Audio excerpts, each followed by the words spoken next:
I'm really not a big fan of going to the gym and ticking boxes. No. If we're going to go to the gym and we're going to invest time and energy and money into going to the gym, then why not we just educate ourselves and get the most out of it?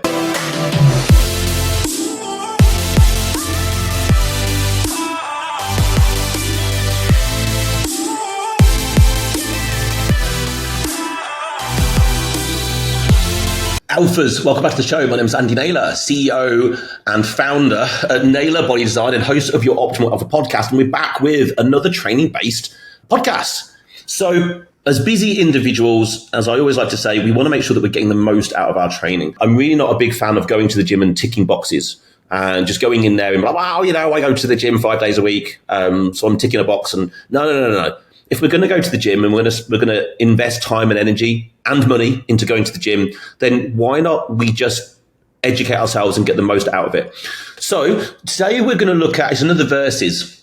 These have been really popular, so thank you for everyone reaching out and let me know that you're finding these useful. I will keep doing them because of that. So today it's more concept-based stuff. So it's not like bench press versus dumbbell press, which I think is always cool. But today is a bit more concept. So today's verses is straight sets versus drop sets. Or I would prefer to put this as straight sets versus intensifiers. So let me clarify what both of these are. So when we're talking about straight sets, we're talking about just 4 sets of 10 to 12, nothing else. Now, so we would do, the number of sets is now completely irrelevant as far as this conversation goes, but let's say we're doing 3 to 4 sets of something and we're just going to go rep 1, 2, 3, 4, 5, 6, 7, 8, failure, done, right? Nothing afterwards. That is a straight set. An intensifier is where we do something to just simply extend the set. Okay, could be for different reasons. Generally, it's to go past a point of failure. Generally speaking, there are 2 main intensifiers that I've used and we would kind of recommend if we were going to use them. And one of those is a drop set and one of those is a rest pause. Let me explain both of those. A drop set is, for example, someone does 4 sets of something. Set 1, 2, and 3 would normally be straight sets. Normally, set 4, they would, let's say they've got, 3 plates on a bar, just for argument's sake, whatever the movement is. They would train to failure with 3 plates on and then stop and then take a plate off each side and then just carry on. So they've hit failure or close proximity to failure at a given weight, re-racked the weight or put the thing down, taken a little bit of weight off, pick it straight back up and carry on. So it's the weight is dropping. So now this person maybe gets another 4, 5, 6 reps, hits nearly failure, re-racks the weight, takes another bit of weight off. That's a drop set. It's very straightforward. It's massively extending the set, isn't it? Because you could do your last set and then you could, depending on how heavy the thing is you're using, you could do like a drop set, then a drop set, then a drop set, then a drop set. You could drop down 4 or 5 times. Like technically, imagine you were stood at a dumbbell rack and you were doing chest press, any kind of chest press with like 40 kilograms. You could fail at 40 kilograms, right? And then go down to 30. Fail at 30, go down to 32.5. Fail at 32.5, go down to 27. Then down to 25, then 20, then 15, then 12. Then like you could just drop. Right? You can massively extend the set. A rest pause is similar. You get to close to failure with whatever the weight is you're using for the given task. You get close to failure, you rack the weight, count 10 to 15 seconds, you pick up the same weight and carry on. So it's a drop set without dropping the weight. We call it rest pause. Basically, you're hitting failure, racking or putting the weight down, kind of just having a little bit of a reset, picking it back up and carrying on. Intensifiers. So today we're just simply, what's the positive and negatives of straight sets versus intensifiers? That's the point of today. Let's dive in. Again, everything is situational dependent, person dependent, goal dependent. I don't know what your goal is listening to this. Really, I would also caveat today by saying intensifiers, really, to me, I would only use if in a caloric surplus. Not only, I believe they would have the most benefit, because really we would be using an intensifier in my mind to to lengthen a set to cause additional muscular damage. Well, if we're looking to cause additional muscular damage, we're looking to grow muscle. So I think today would be in the sort of, I would preface this by saying I would only really be expecting someone to be doing these extended sets if in a caloric surplus and looking to build muscle. So that's the first thing I would say. So let's look at straight sets first. What sort of positives can we find there? Well, first of all, they work. What most people do is tend to start their sort of training by doing just straight sets, which I think is absolutely a wise idea. And then they get months or a year maybe in and think that that's now not going to work anymore for them, and they then need to do all these sort of fancy intensifiers. Drop sets are the first thing people do. Straight sets work. Most people I see making major progress can do that on just really good quality, simple straight sets. They are really the wisest place for people to start their training. Makes a massive amount of sense because yes, you might get a little bit more from intensifiers, but you want to always leave aces in your back pocket for as long as you possibly can. It's like if you're in a caloric surplus, you want to be in a very small surplus, get a bit of a result. When that result stops, it's easy to get into a little bit more of a surplus. It's the same coming the other way. You don't suddenly diet all the way down to minimum calories. You get just under maintenance, then a little bit more, just under maintenance. Everything should be just creeping in a direction. So using intensifiers right out the bag, silly thing to do, waste of a potentially good trigger to pull later down the road. I think it's a good place to start. I think it's also a place where very advanced trainees probably land at the end because they're so bloody strong. I think for really strong people who are able to train really hard, I think intensifiers should be used very sparingly because of the demand on recovery. So often a good, it's that middle bracket of people, I think, who probably use them the most. And that's most people, isn't it? Most people are somewhere in the middle of, well, I've been training a few years, but, I'm not like 270 pounds, absolutely jacked out my face. And, and overly strong. Most people fall somewhere in the middle. So I think, they can be used, the intensifiers can be used for people in the middle. Again, back to straight sets. They're easy to track, aren't they? Like, it's quite easy to logbook and track these things. Tracking a drop set means you've got to track the initial set, then whatever weight you drop to, however many reps, whatever weight you drop to, however many reps, whatever weight you drop to, however many reps. What a ball ache. Now, I've certainly done that. Absolutely. If I know that I've put a drop set in and it's going to be part of my routine, I will track it and I will try and beat all those numbers. But that's me and all of the geeks of us out there who just adore training and really get into the weeds of everything. People will do that. For a lot of people, certainly, busy individuals who listen to this, it's probably something that most people don't really want to do. So straight sets are easier to track. I would also say it's easier to then understand if you're making linear progress. Now, there is no such thing as linear progress in terms of building muscle and dropping fat. It just does not work like that. It's just easier to see if you're each week with the same number of sets and the same number, maybe the same weight, are you getting more reps? Or are you doing the same reps and a bit more weight? Like, it's easy to understand that. Another positive of straight sets is they are less recovery demanding. Certainly if dieting and on restricted calories, which I don't think is a great idea to do anyway. But if someone was doing these on restricted calories, the demand on recovery in terms of an intensifier is really high. So therefore, the demand on a recovery on a straight set depends how strong you are and how hard you train, but they're going to need less recovery than an intensifier. I would also say that the straight sets are potentially they're safer because one, you're not pushing past failure. Okay.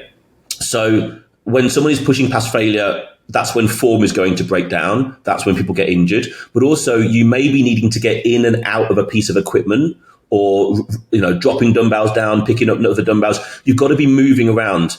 Sometimes you might be able to just move the pin in a machine. Super easy. That's where drop sets work particularly well. And you can do them on your own. But if you're trying to drop set, imagine you're trying to drop set a leg press, which I have done, and it's disgusting. And it definitely helped build my legs. But you've got to do your set, hit failure, get up, out of the machine, take a plate off one side, take a plate off the other, get back in and reset. I can tell you that while going through that, one, just falling arse over face while you're trying to deal with, weights, getting back in and re-picking up the weight, that's when you're going to hurt yourself. you have to be really focused if you're going to do them properly, that you're safe. So a straight set is automatically safer because you're just doing one thing to failure. I would also say straight sets are better for strength work. I really wouldn't expect people who are looking to build strength to be doing intensifiers. I don't see that's where they have their benefit. So I think a positive of a straight set in terms of strength building is massive. Alphas, I interrupt this show with a simple message. This show is here to benefit you and your progression to the best version of yourself. But not only just you, it's also here to benefit the people around you, your loved ones, your friends, other alphas in your vicinity. So why not do a really cool thing today? Something that I would thank you for and maybe someone else would. Share this podcast with at least one other alpha out there who you know would benefit from it. Why not share the information, share the ability for someone else to grow? I'm sure they would thank you. I 100% would absolutely thank you. This podcast only grows by our listeners, our followers doing amazing things like giving us 5-star reviews, downloading podcasts, subscribing, and then of course sharing it with other people. I thank you from the bottom of my heart. Share it with one person, and of course drop us a 5-star review, download the podcast, and of course subscribe. And now back to the show. Negatives. So for the right person in the right circumstances, it may leave some muscle gain on the table, because there certainly can be some benefit in terms of hypertrophy where intensifiers can push past failure and can get us that extra little bit. It is hard to take a straight set past failure because you hit failure. Now, to me, there's a sort of gradient to this. Some people would think that failure is when they cannot complete one more full rep. And that is true. And that is safe. And for most people, that's fine. There are certain exercises where you can clearly then go, well, I can't complete a whole full rep, but I reckon I can get pretty close. Now we're going past full rep failure. So in other words, imagine a leg extension. So there's a point where without, if your form is completely standardized and you're not swinging and using inertia, there's going to come a point where you get all the way up to the top and extend fully, and you think to yourself, well, yeah, I'm not getting all the way back up here again. And you could cut the set there and call that failure, and that's okay. Or you could think to yourself, man, while I'm here, I'm in. Like, how close to a full extension could I get? And off you go again with exactly the same standardized form. And now you push up. And if we call full extension 100%, maybe you get to 80% and everything is shaking. And you're like, okay, well, can I get to like 60% next time? So you slowly come down and then you extend up slowly and you don't get to where you got to last time, but you're now, you've got a bent knee, but you're as far contracted as you can get. And you basically keep doing that until you just cannot move the thing. Now, that's what I would call pushing a straight set past failure, because you're now doing partial reps. I'm a huge fan of this. Some movements this would be dangerous in, a squat, for example, but something like a leg extension, you can't really get to a point where you would hurt yourself if you're standardizing form and you're not flinging things around. So that's the only time really you can take a straight set past failure is by doing partials. So I think the intensifier route definitely adds something in terms of really extending a set. It can be quite time efficient. So a negative of a straight set is maybe sometimes not time efficient. Sometimes using an intensifier means you could do less sets. You're using less rest time between all of those sets. So you could do maybe 1 set, 2 set, all with the drop set all off the back of it. So you could be doing quite a lot of work in a densely in time. So intensifiers can be very beneficial in terms of maximizing time, again, if in the right scenario in terms of building muscle. Right, drop sets and intensifiers, positives. Well, you can immediately take a set past failure.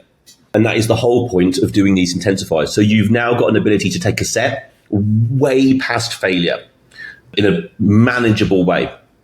So they're going to induce a lot of extra time and attention because you're extending a set. And therefore, it's going to induce a lot more muscular damage. And if you're in a caloric surplus, then the ability to cause that damage and get that super compensation in terms of a muscle as it rebuilds a little bit bigger and a little bit stronger. If you're able to dig a hole into as far as your muscle's ability to do something. And also what you're doing is giving your muscle a novel stimulus. It's not that you're not shocking your body, right? But a novel stimulus. And that's where an intensifier can be a massive novel stimulus. If all you've done is straight sets, and then let's imagine you did a drop set at the end of every exercise. So you don't do a drop set on every set. That would be crazy. But if you were doing 4 sets of something, you would do straight set 1, 2, and 3, and then 4 straight set, followed by your drop set or your rest pauses. That's where you would put it. So that would be a massive novel stimulus to someone's body, huge. And you wouldn't be able to, I don't think, successfully put an intensifier on the back end of everything. You wouldn't need to, first of all. And again, due to the density that you can really get your workouts in, time-wise, it can be very time efficient. Because you could do a set, a second set with all your rest pauses or your drop sets off the back of it, if you choose the weight correctly and if you're able to produce enough force. Yeah, you can actually do a very short workout and get a lot done. Negatives of drop sets and intensifiers, they can be hard to recover from if done well. Okay, so you really are pushing your body. If your recovery is already poor, i.e. sleep, not great, stress, not great, hydration levels, not great, calorically restricted, your recovery is already down. If someone's dieting down and they're starting to get lean, starting to get close to that 10% mark, somewhere around there, recovery is going to get a little bit shot. Could be injured, could be poorly. At that point, all of these intensifiers you would just pull out because they're just not going to help. And you're putting yourself at risk of not making progress and, at worst, hurting yourself. I think intensifiers, given just because how difficult they can be, they lead to form breakdown. Now, what we mean by that is, so we would call it, if you want to get technical, mechanical breakdown, which basically means you just stop doing it properly. So if you've got really good form, there's 2 ways you hit failure. Either you have perfect form and you just get to a point where you cannot continue to contract a muscle in the same way again, or your form breaks down to the point where you can't continue. So what we want to achieve is not form failure, but mechanical, as in we just cannot contract a muscle any further. But what I tend to see is as people get close to the end of a set, their reps change. Now, if my reps change in any direction, they get slower. So as I get closer to failure, I get slower, it's just, for me, feels safer. But what I see a lot of people doing is they get towards the end and their reps shorten and they get faster because they're rushing because it's starting to hurt a little bit. So that's form breakdown. You need to standardize a rep. So once you're doing one rep perfectly, and I mean perfectly, you then try to replicate it. And your job is to get as far into a set as you can without letting that form break down. Sometimes intensifiers can be difficult or can be dangerous as well, if not on point with form. So if your form is already a bit iffy, adding more work of shit form in doesn't make any sense. Fix your form first. That's now most people. I don't care if you've been going to the gym 5 days a week for the past 20, 30 years. I'm pretty sure I could come in and critique your form and improve it. As I'm sure someone could with me. I'm not sitting here on in a White Castle saying that I am perfect in terms of form. It can be taken too far as well, right? There obviously are the form police out there, but there is just a level that we need to get to in terms of how well we are performing an exercise, and then we standardize that. And if your form is already rubbish, you might not know that, but if it is, just adding more rubbish work, waste of time. Fix your form first. And also, I think a negative is a lot of drop sets and rest pauses are far easier to do with a helper. Because one, if you're going, depending on what it is, if you're going past failure and you're pushing for extra reps, having someone spot you so that you're safe is important. But also let's go back to the leg press example. If you had someone with you who can take the weights off as you just stay there sat down, that's way better than you getting up and getting back down again. So these things do sometimes work a lot better when you've got someone else with you. And of course, you're also digging further into a set. So it can be useful to have either someone there actually screaming and shouting at you, which you shouldn't need, by the way. If you need someone there with you to train hard, then you've got a babysitter. The thoughts and the voices that are in my mind when I train are enough. And if you need someone there with you to sort of, scream your reps at you, then I would encourage you to start to understand how to visualize what you need to in your own mind to be able to, in fact, probably train better on your own because you'd be more focused. Just a side note, I think too many people think that they need someone there with them. You don't. I've trained on my own for years. I enjoy training with other people. I generally have a better session when I'm on my own and I'm working at my own pace, which is quite quickly, but we're all different. So I think just to sum up here, positives and negatives of both, for sure. First of all, I would just use them sparingly. If we're going to use intensifiers, use them sparingly. Bring them in, take them out. Maybe if you're really you're in a surplus and you're focused on improving a body part, just use your intensifiers for that body part, not everything. Just pick what you want to use it for, and then watch what happens. Do you make more significant progress? Are you under or recovering, or are you recovering okay? When I'm using them, I don't tend to have, it's been a long time since I've gone off to try and actually build muscle. I tend to sort of stay in maintenance or a caloric deficit. And so I tend to not use these too much. If I use any of them, partial reps, first of all, I use partials in straight sets. If I'm going to use an intensifier, interestingly, I would say that's the one I use most. I train into partials. I train into the lengthened position pretty much on everything. So me thinking about doing a drop set or a rest pause, very, very rare at the moment. If I did any of the two, it would be rest pauses because I'd be using the same loading. One, just a bloody sight easier to track. Two, I like the idea of the loading staying the same. Okay. And of course, I think rest pause out of the two would certainly be the one that has, most best impact. And again, if I was in a growing phase, I think certainly that would be the one that I would probably use the most. So there we go. Just a little bit of insight into, straight sets versus the intensifiers. Hopefully this information is useful. Take it away, use it. If you found today useful, by all means, let me know. Give me or give the show a review. A 5-star review is always welcome. Let us know what information you want to hear and what you want us to talk about, and I will come and do that. And of course, if you've got a gym buddy who might find this useful and interesting, by all means, share the podcast with them. Share the love. I thank you for it. For now, alphas, over and out. Have the best week.